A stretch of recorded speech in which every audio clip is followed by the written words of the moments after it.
Sir Qatar में 2 दिन सिंदूर पे चर्चा हुई और राहुल गांधी ने कहा कि प्रधानमंत्री नरेंद्र मोदी कह रहे हैं कि युद्ध और विराम करवाने में दुनिया के किसी भी नेता का हाथ नहीं, तो आप किस तरीके से देखते हैं? देखो, अमेरिका दुनिया का सबसे शक्तिशाली देश है और उनका राष्ट्रपति यदि अनगिनत बार, अब तो अनगिनत ही होगी, पता नहीं 35 होगी 40 होगी, कितनी बार यदि एक ही बात बार बार बोल चुका है। और दूसरा, प्रधानमंत्री जी ने भी अपने भाषण में वाइस प्रेसिडेंट तक की तो मान ली कि वाइस प्रेसिडेंट का फोन आया था,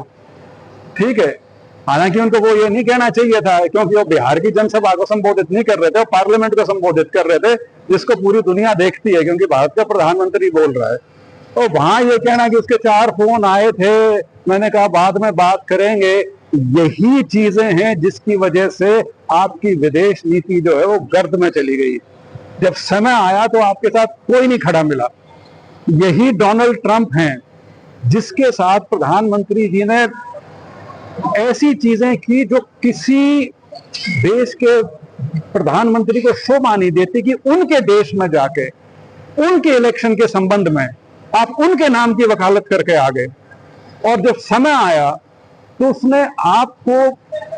आपको नहीं, जो हमारे देश को जिस तरह से बेइज्जत कर रहा है, किश्तों में रोज हर दूसरे दिन एक बयान देता है, और अब जो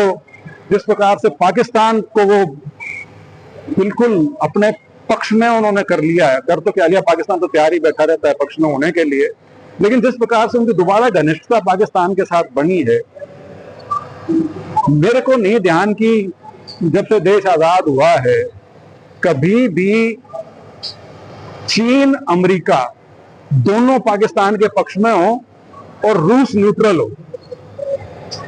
इससे बड़ी हमारी विदेश नीति की फेलियर नहीं हो सकती कि दुनिया की तीनों जो महाशक्तियां हैं उनमें से कोई भी, मैं साथ खड़े होने के लिए कहता, लेकिन आपके पक्ष में ही कोई नजर नहीं आ रहा। सर अमित शाह कह रहे हैं कि जो महादेव ऑपरेशन चलाया उसमें पहलगांव वाले आतंकवादी मारे गए, उसको आप कैसे लेते हैं? अगर वो मार दिए गए हैं तो बहुत अच्छी बात है, लेकिन दिलचस्पी वाली बात यह भी है कि जिस तरह का बीजेपी का तंत्र है, जिस प्रकार से मीडिया उन्होंने काबू किया हुआ है, उसके बावजूद भी महादेव ऑपरेशन में जो लोग मारे गए आतंकवादी, अभी तक स्पष्टता नहीं है कि ये वही थे या कोई और। ये भी आतंकवादी होंगे, मैं उस चीज को डिनाई नहीं कर रहा। और उसका समय जो था तो कोइंसिडेंस कुछ ज्यादा ही था कि जिस दिन पार्लियामेंट में ऑपरेशन सिंदूर पे चर्चा हो रही थी, उसी दिन पहलगाम के आतंकवादी 2.5 महीने के बाद वो